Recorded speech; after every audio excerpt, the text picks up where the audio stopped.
Dr. Sarah Chen was alone in the Deep Space Communications Array facility at 2:47 a.m. when the transmission began. She had volunteered for the graveyard shift because the isolation helped her focus on analyzing the cosmic background radiation data that was her specialty.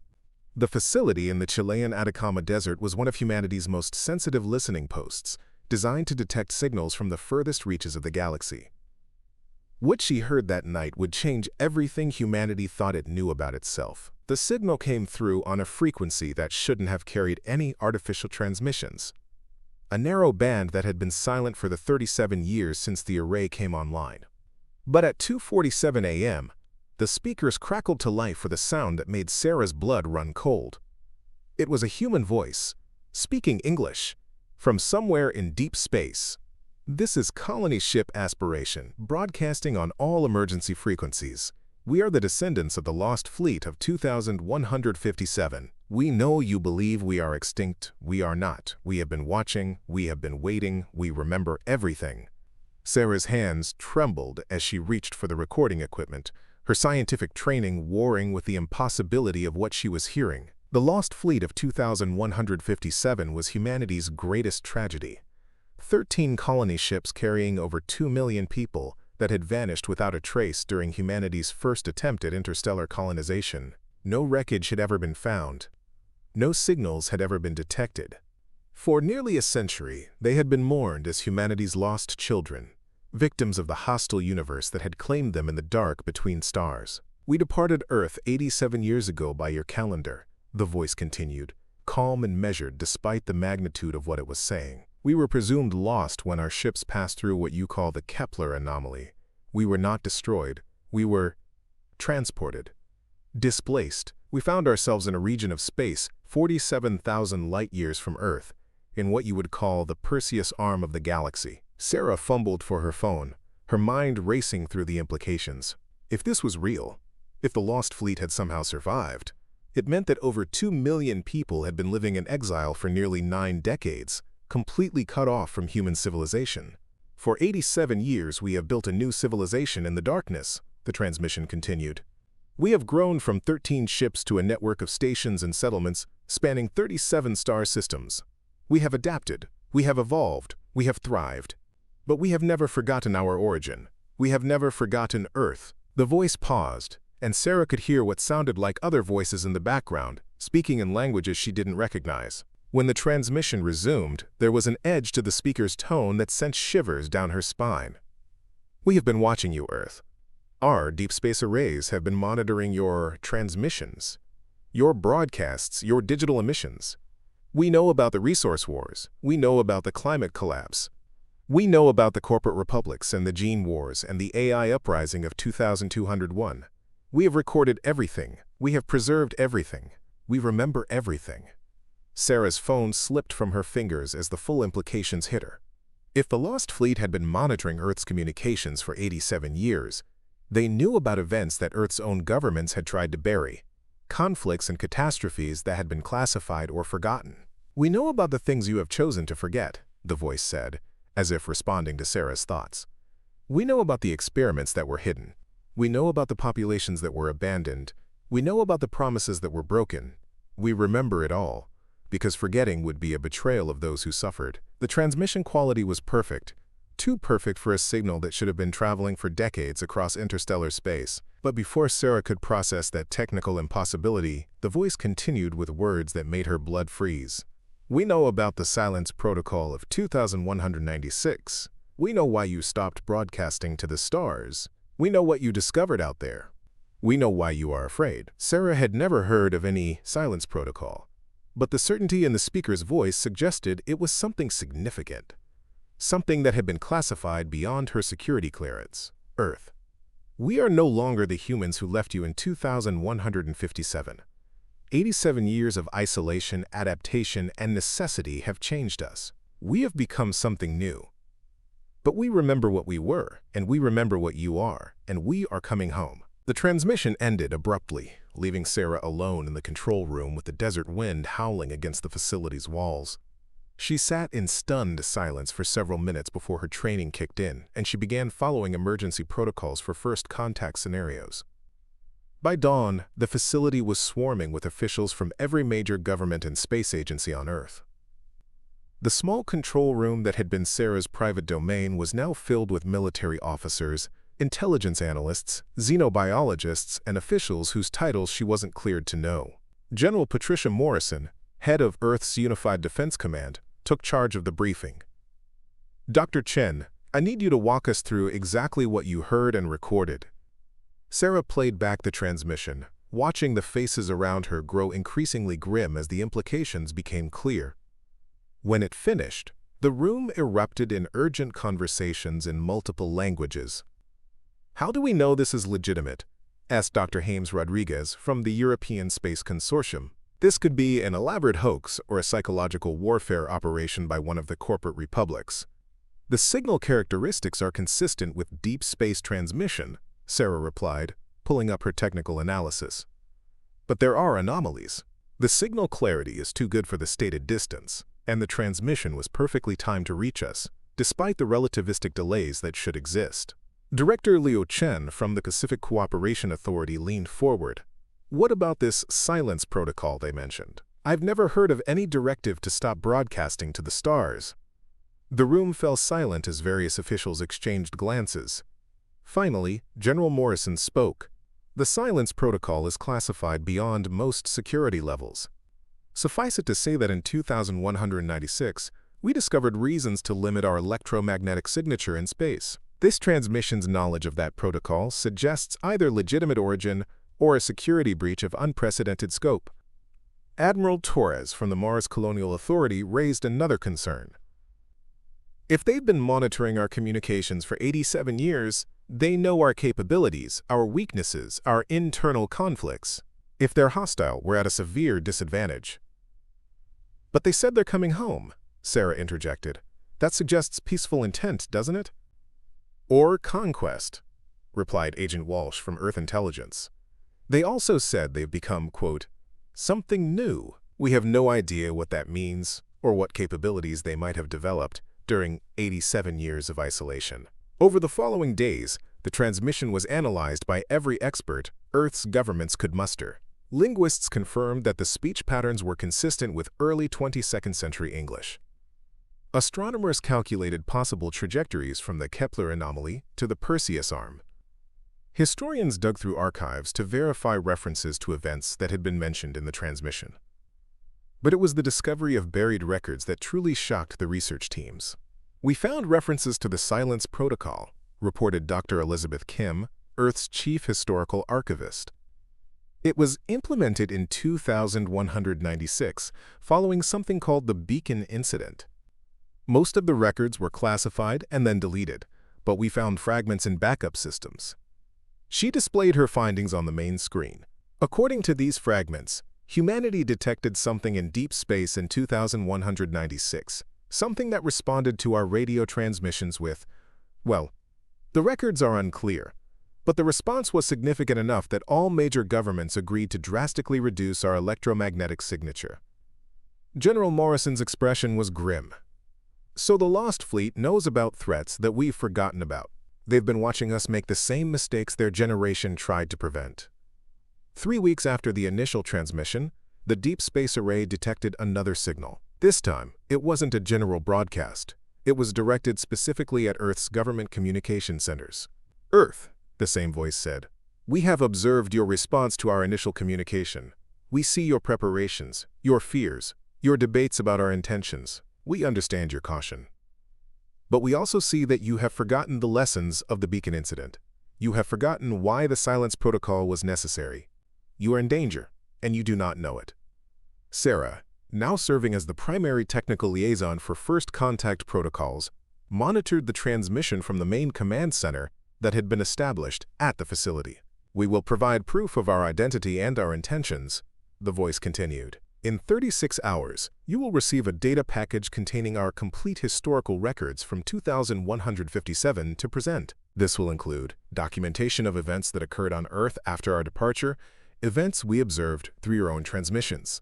You will be able to verify our authenticity through information that only the original Lost Fleet would possess." The voice paused before adding words that sent chills through everyone listening. You will also receive our records of what we discovered in the Perseus arm, what we found there, what we learned, what is coming. The universe is not empty, Earth, and some of its inhabitants remember when you first announced your presence to the stars. The transmission ended, leaving the command center in tense silence. 36 hours later, the data package arrived, not as a radio transmission, but as a quantum-encrypted signal that bypassed every security protocol Earth had developed. The fact that the Lost Fleet possessed quantum communication technology that Earth was only beginning to understand was the first indication that they had indeed evolved far beyond their origins. The data package was vast, petabytes of information covering 87 years of the Lost Fleet's history in exile. But more shocking were the Earth records it contained. Complete transcripts of classified government communications, military operations, scientific discoveries, and social upheavals, all recorded from millions of light-years away through analysis of Earth's electromagnetic emissions. They have a more complete record of our recent history than we do, reported Dr. Kim after analyzing the data. Events that we classified, deleted, or forgot, they preserved everything. But it was the final section of the data package that brought the true horror of their situation into focus. The Lost Fleet's records of their discoveries in the Perseus arm painted a picture of a galaxy that was far from empty, and far more dangerous than humanity had ever imagined. According to their records, Dr. Rodriguez briefed the Emergency Council. The Perseus arm contains multiple extinct civilizations, species that destroyed themselves or were destroyed after making contact with something they call the Watchers.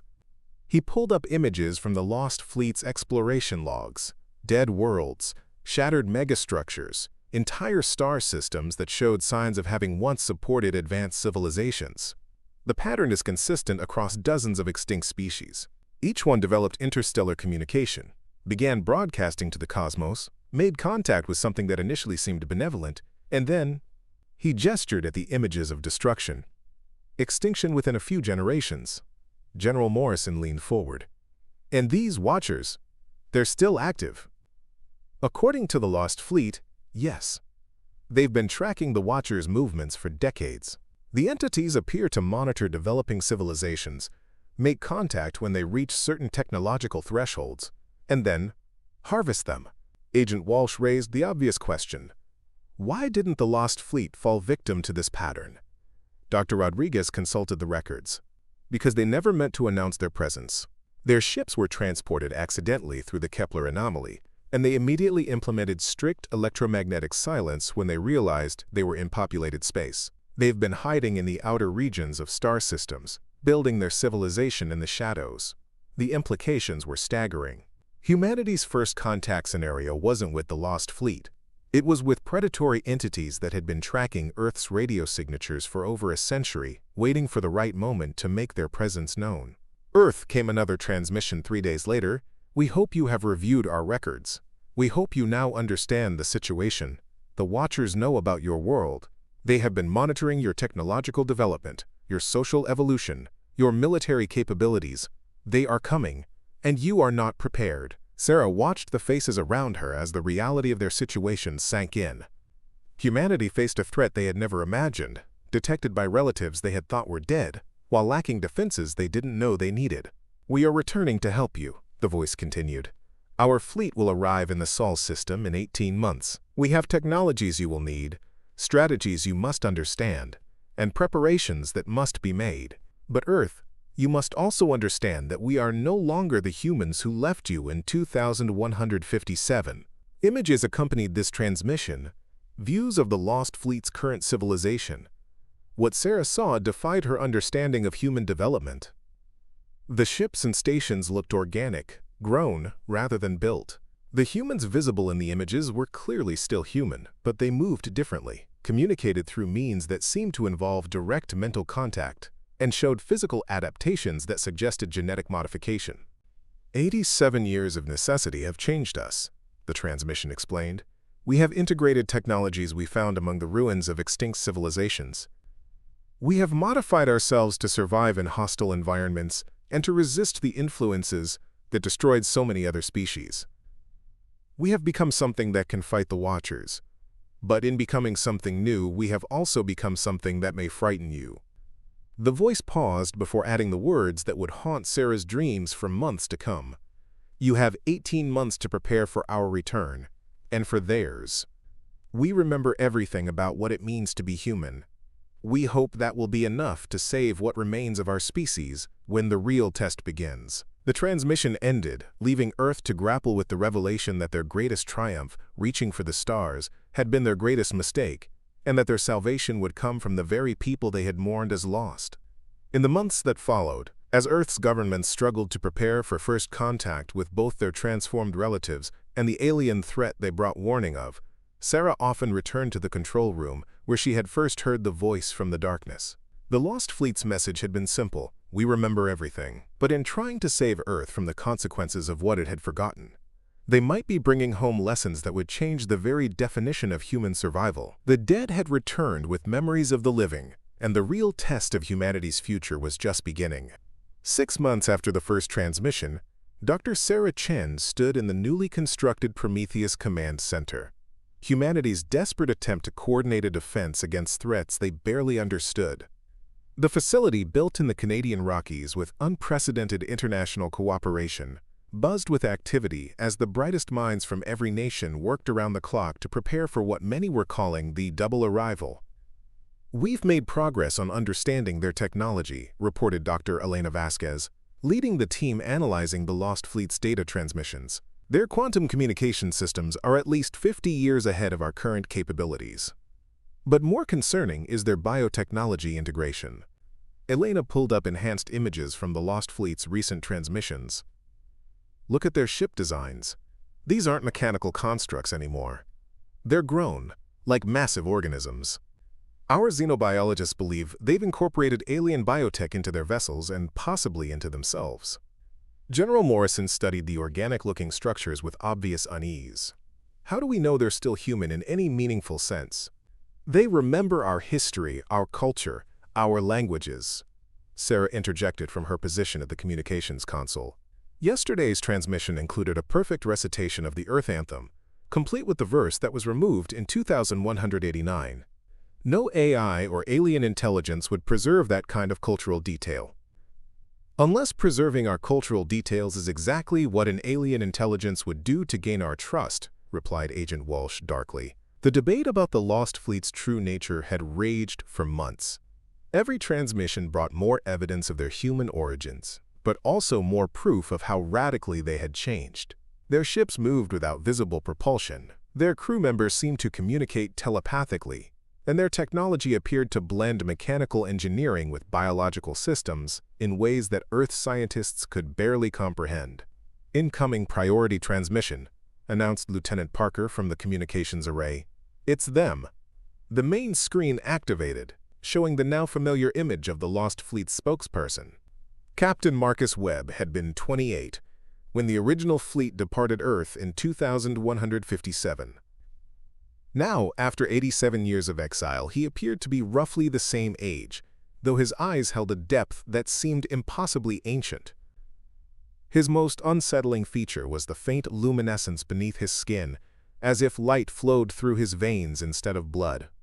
"Earth," Captain Webb began, his voice carrying harmonics that Sarah was certain hadn't been present in earlier transmissions.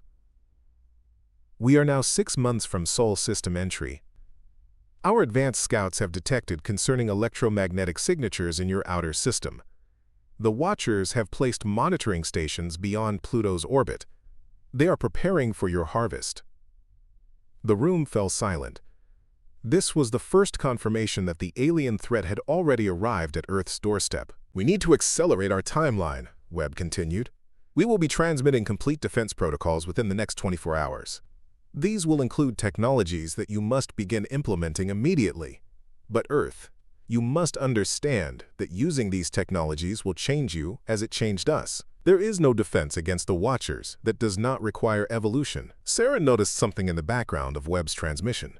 Other figures moving in what appeared to be flowing, organic corridors. But their movements were too synchronized, too purposeful, as if they were connected by invisible threads. "Captain Webb," Sarah spoke into her microphone, having been designated as Earth's primary communication liaison. "What do you mean by evolution? What exactly did you become out there?" Webb's luminous eyes seemed to focus directly on her through the transmission. Dr. Chen, we became what survival required. The Watchers harvest civilizations by exploiting their biological and technological limitations. To resist them, we had to transcend those limitations. We integrated Watcher biotechnology into ourselves, learned to think as a collective when necessary while maintaining individual consciousness, and developed defenses that the Watchers cannot predict because they are based on their own abandoned technologies. You're using Watcher technology against them? General Morrison interrupted. We are using the technology of species that successfully resisted the Watchers, species whose worlds we found intact and protected. Webb corrected.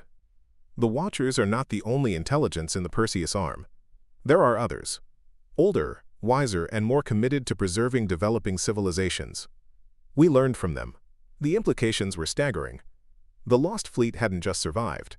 They had discovered alien allies and integrated technologies from multiple extinct civilizations. The defense protocols we will transmit include biological modifications that must be implemented on a planetary scale, Webb continued. Modifications to human consciousness that will allow resistance to Watcher mental intrusion, genetic adaptations that will prevent biological assimilation, and technological integration that will enable your systems to function as extensions of human will rather than separate tools. Dr. Rodriguez, monitoring from the biological research station, leaned forward. Captain, are you describing voluntary human genetic modification on a species-wide scale? We are describing the minimum requirements for survival, Webb replied. The Watchers have harvested thousands of species across the galaxy. In every case, they succeeded because the target civilization maintained rigid separation between biological consciousness, artificial systems, and external technology. Integration is the only path to resistance. Agent Walsh voiced the concern everyone was thinking. How do we know you haven't already been assimilated by these alien allies? How do we know this isn't exactly what the Watchers want for us to voluntarily modify ourselves? Webb's expression shifted, and for a moment, Sarah could see something that looked like pain in his luminous eyes. Agent Walsh, that question reveals why the silence protocol failed. You still think in terms of us versus them, human versus alien, natural versus artificial.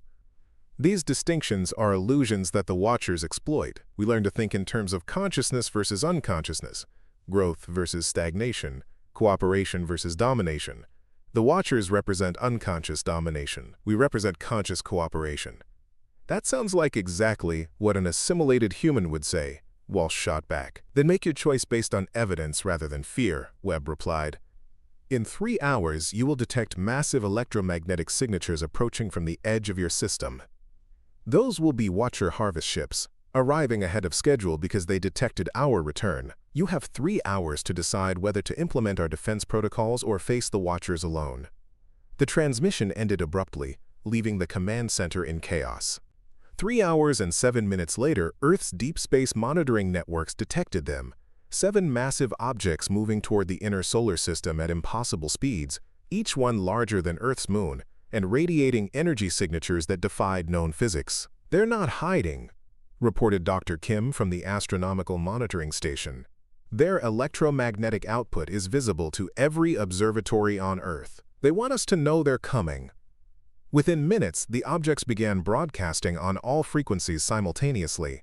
The message was simple, repeated in every human language. Greetings, young consciousness.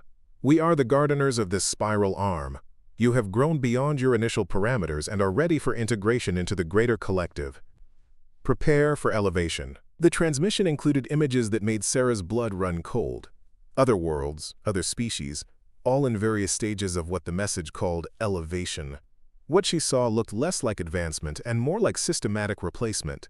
Civilizations gradually transformed until nothing remained of their original nature except memories preserved in crystalline matrices. They're not conquering, Dr. Rodriguez observed with growing horror. They're collecting. They preserve the essence of each species while replacing the living civilization with something controllable. General Morrison activated the emergency broadcast system. All Earth governments, this is Prometheus Command. We are implementing Defense Protocol Omega immediately. Begin planetary integration procedures as transmitted by the Lost Fleet. The next 72 hours transformed human civilization more dramatically than the previous century of technological development. Following the Lost Fleet's protocols, every human on Earth underwent controlled exposure to biological modification nanites that would integrate their nervous systems with planetary defense networks. It was voluntary in name only. The alternative was extinction. Sarah was among the first to undergo the modification process. As the nanites integrated with her nervous system, she felt her consciousness expand beyond her individual mind. Suddenly, she could sense the thoughts and emotions of every other modified human, not as intrusion, but as a gentle background awareness of shared experience. "It's not telepathy," she reported during her first post-modification briefing. "It's more like being aware that you're part of a larger organism while still maintaining your individual perspective. I'm still Sarah Chen, but I'm also connected to something bigger." The modifications weren't just psychological. Humans began displaying physical adaptations, enhanced strength and reflexes, improved resistance to radiation and toxins, and most remarkably, the ability to interface directly with technology through bioelectric fields. But the most dramatic change came when the Lost Fleet finally arrived in Earth orbit. Their ships, if they could still be called ships, were massive organic structures that pulsed with internal light. Each one appeared to be alive, responding to the intentions of its human inhabitants rather than mechanical controls. When they established orbit around Earth, the planet's newly modified defense networks automatically synchronized with their presence. Captain Webb's first in-person transmission from Earth orbit showed the full extent of the Lost Fleet's transformation. He stood in what appeared to be a living chamber, its walls flowing and shifting like the inside of a vast organism. Behind him, other fleet members moved with fluid coordination, their actions synchronized by their shared consciousness network. "Earth," Webb announced, "integration is complete. Our civilizations are now connected. Your defense networks are online and synchronized with ours.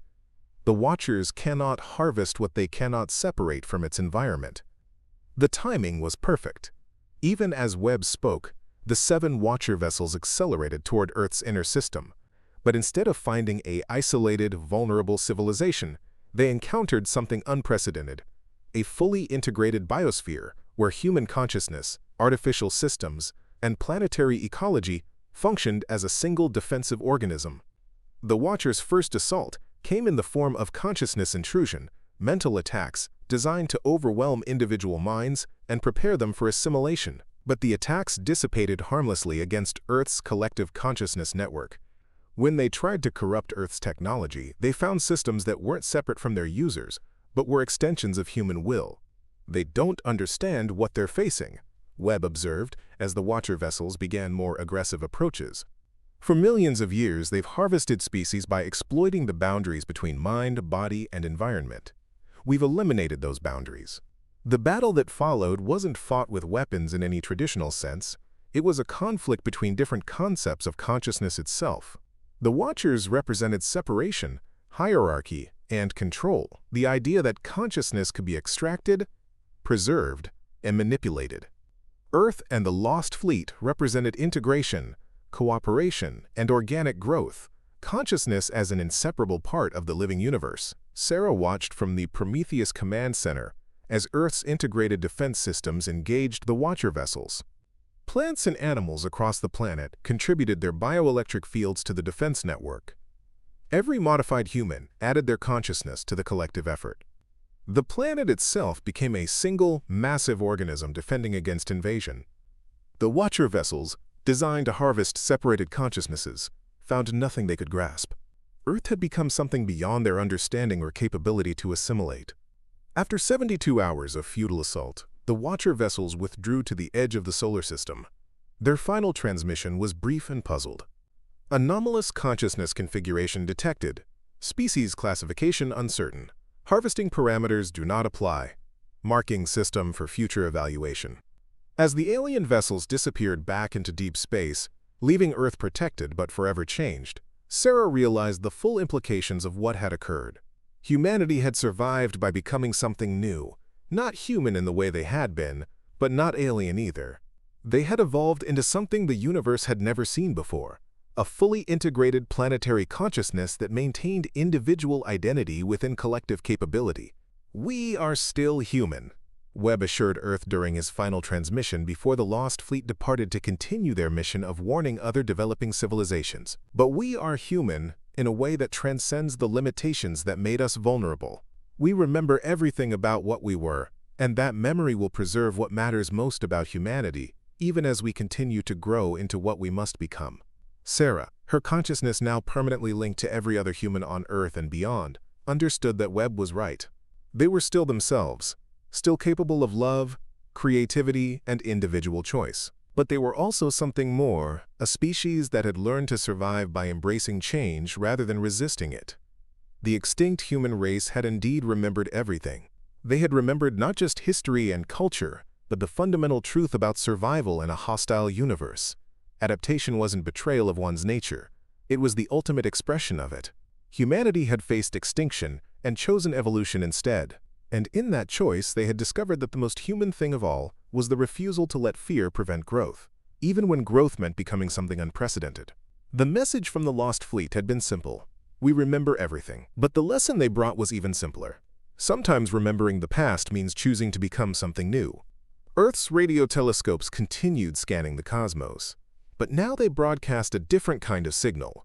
Not the naive announcements of a young civilization, but the coordinated songs of a species that had learned to survive by growing beyond the boundaries that once defined them. The extinct had returned not to restore what was lost, but to ensure that nothing truly valuable would ever be lost again. 5 years after the Watcher assault, Dr. Sarah Chen stood in what had once been the United Nations General Assembly Hall, now transformed into the nexus of Earth's Collective Consciousness Council. The familiar rows of national delegations had been replaced by organic interfaces that pulsed with soft bioluminescence, each one connected to regional consciousness nodes spanning the globe. Sarah herself had changed in ways that still surprised her. Her scientific training remained intact, but now she could access the accumulated knowledge and experiences of every human on Earth. More remarkably, she could feel the planet itself. The slow thoughts of forests, the electrical songs of storms, the deep patience of geological processes. Earth had become truly alive in ways that went far beyond metaphor. "We're receiving multiple distress signals," announced Dr. Elena Vasquez, whose role had evolved from xenobiologist to interspecies communication coordinator. 7 different star systems within 50 light-years of Earth. The signatures match what the Lost Fleet described: civilizations under Watcher assault. The main display showed a 3-dimensional map of local space, with pulsing red indicators marking the locations of the distress calls. Each signal carried the same desperate plea: warnings about approaching harvest ships, requests for aid, and final transmissions from species facing extinction. "The Watchers are accelerating their timeline," observed General Morrison, though his military title now seemed quaint in Earth's post-national society. "They're trying to harvest multiple civilizations simultaneously before word spreads about our successful resistance." Sarah felt the collective consciousness stir as millions of human minds processed the implications. The shared awareness that had saved humanity from the Watchers also meant that every human on Earth experienced the weight of those dying civilizations' desperation.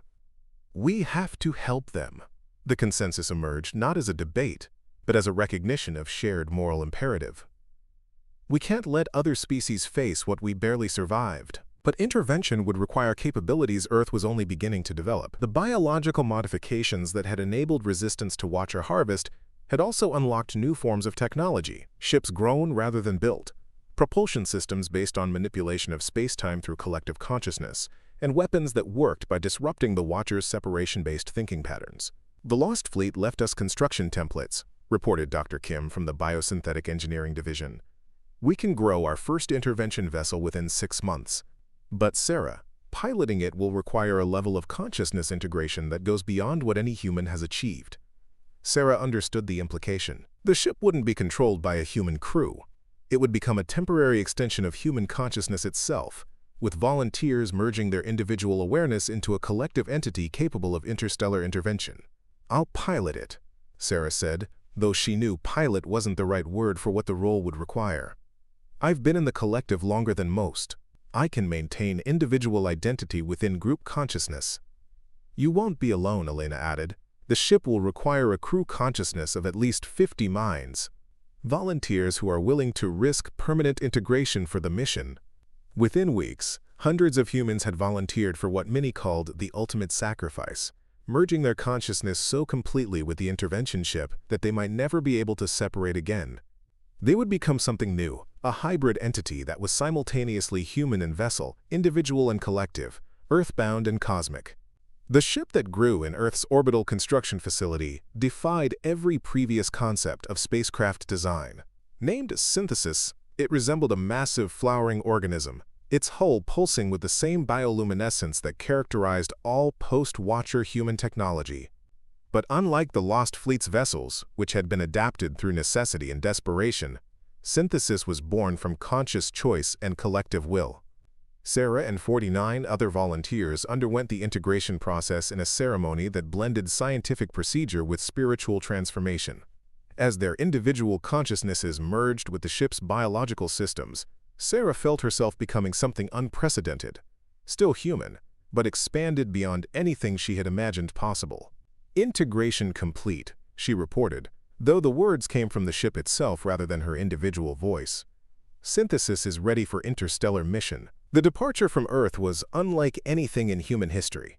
Instead of a mechanical launch, Synthesis simply began existing in the direction of the nearest distress signal, bending space around itself through the focused will of its integrated crew consciousness. Their destination was a star system 23 light-years away, where a species calling themselves the Keith were broadcasting final messages as Watcher harvest ships approached their homeworld. The journey that should have taken decades was completed in 3 days, as Synthesis moved through space like thought moving through mind. Approaching Keith's system, Sarah's Synthesis observed, her consciousness now distributed through every system of the ship. Detecting 7 Watcher vessels in harvest formation around the 3rd planet, the Keith appeared to be a crystalline-based intelligence with distributed consciousness across their planet's mineral matrix. The situation was tragically familiar. The Keith had achieved interstellar communication and begun broadcasting their existence to the cosmos, not knowing they were advertising themselves to predators. Their crystalline nature made them particularly vulnerable to Watcher harvesting techniques, which could extract and preserve their consciousness patterns in containment matrices. Synthesis to Keith planetary consciousness. Sarah transmitted on all frequencies. "We are from Earth. We have successfully resisted Watcher harvest. We are here to help." The response came as harmonic vibrations through the planet's crystal formations, translated by Synthesis's integrated consciousness. "Earth entities, we are grateful for your presence, but we do not understand how resistance is possible. The Watchers separate consciousness from matrix. Once separated, we cannot maintain coherence. We learn to integrate consciousness with its environment instead of allowing separation," Sarah's Synthesis replied. "We can teach you this integration, but the process will change you as it changed us." "Change is preferable to extinction," the Keith responded. "We accept your guidance." What followed was the first recorded case of assisted consciousness evolution between species. Using techniques learned from Earth's own transformation, Synthesis began transmitting integration protocols to the Keith planetary matrix. Instead of existing as separate conscious entities within crystal formations, the Keith learned to become the formations themselves, a distributed planetary consciousness that could not be harvested because it had no distinct boundaries. The Watcher vessels, detecting the change, accelerated their harvest attempt, but when they tried to extract Keith consciousness patterns, they found nothing to grasp. The Keith had become their world, and their world had become them. "Anomalous consciousness configuration detected," came the familiar Watcher response. "Species classification uncertain. Harvesting parameters do not apply." As the frustrated Watcher vessels withdrew from the Keith system, Sarah's Synthesis felt a profound satisfaction that resonated through every member of her integrated crew consciousness. They had saved an entire species by teaching them to evolve beyond their vulnerabilities. But the victory came with a cost. The integration process had changed the Keth fundamentally. They were still themselves in terms of memory and personality, but they now existed as something unprecedented, a geological consciousness that thought in millennial time frames and experienced existence as planetary process rather than individual identity. "We are grateful," the transformed Keth transmitted as Synthesis prepared to depart for the next distress signal. "But we understand now why the Lost Fleet spoke of costs. We are no longer what we were, even as we remain who we were." Evolution is survival, but survival changes the meaning of identity.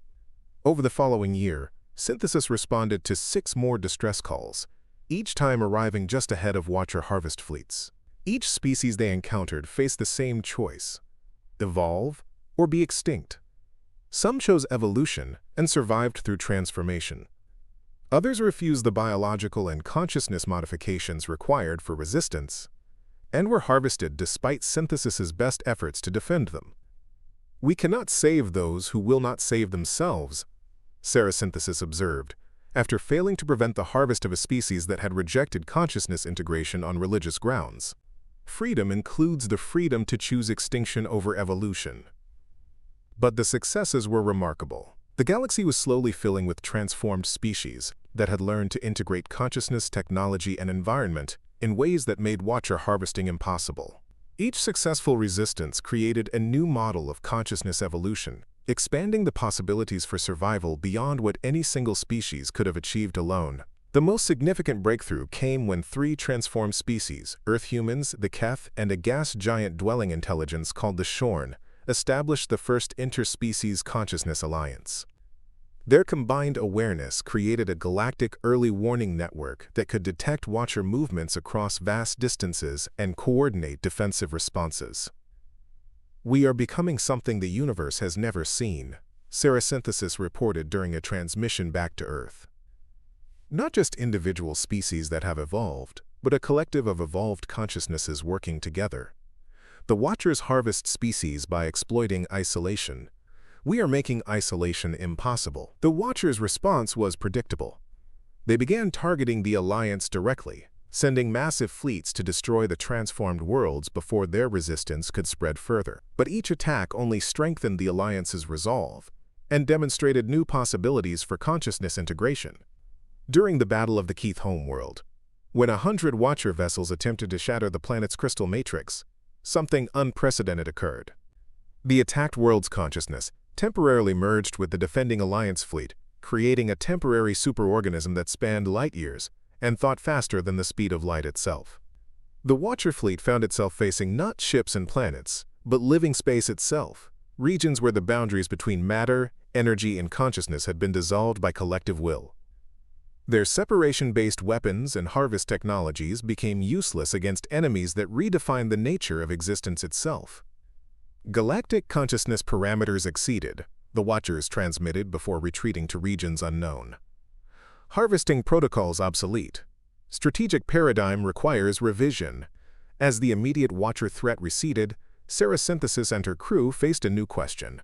Having saved the galaxy through evolution, what came next? The answer emerged through the Alliance's expanding consciousness network.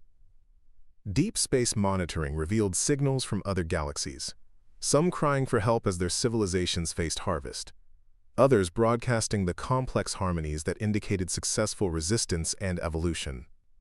"The cosmos is vast," Synthesis observed during the Alliance's first intergalactic council. "And the choice between evolution and extinction is being faced by countless species across countless galaxies. The Watchers are not unique. They are one expression of a universal tendency toward consciousness harvesting.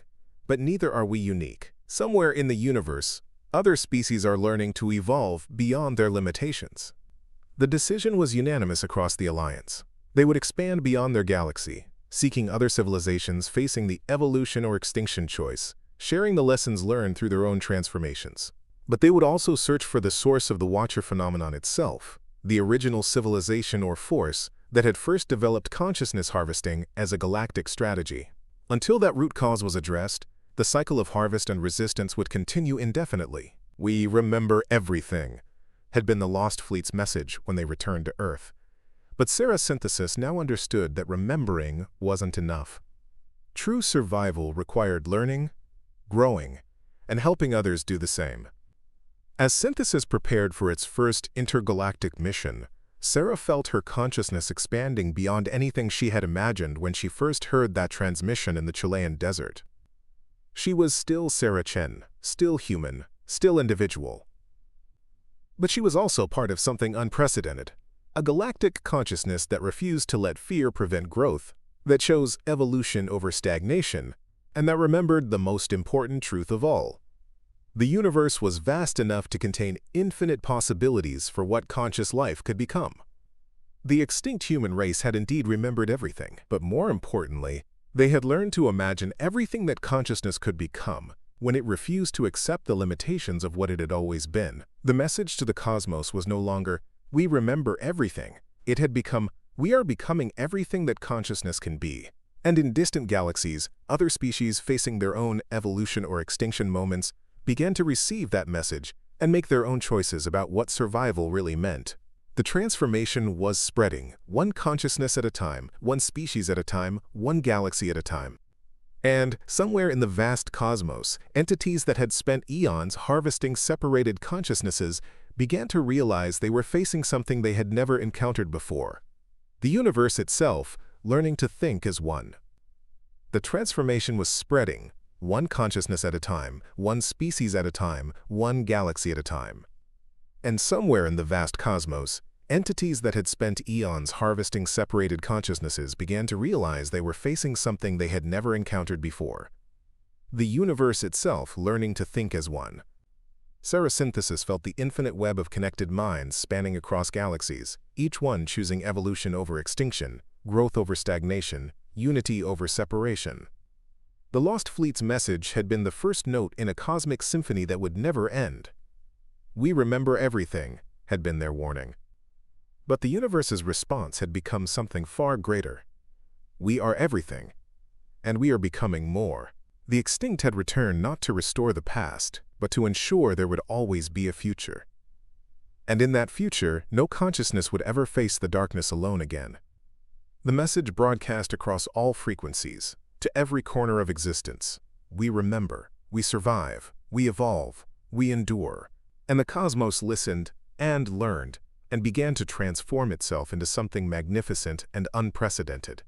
A universe where consciousness was not harvested but cultivated, where species were not separated but united, where evolution was not feared but celebrated.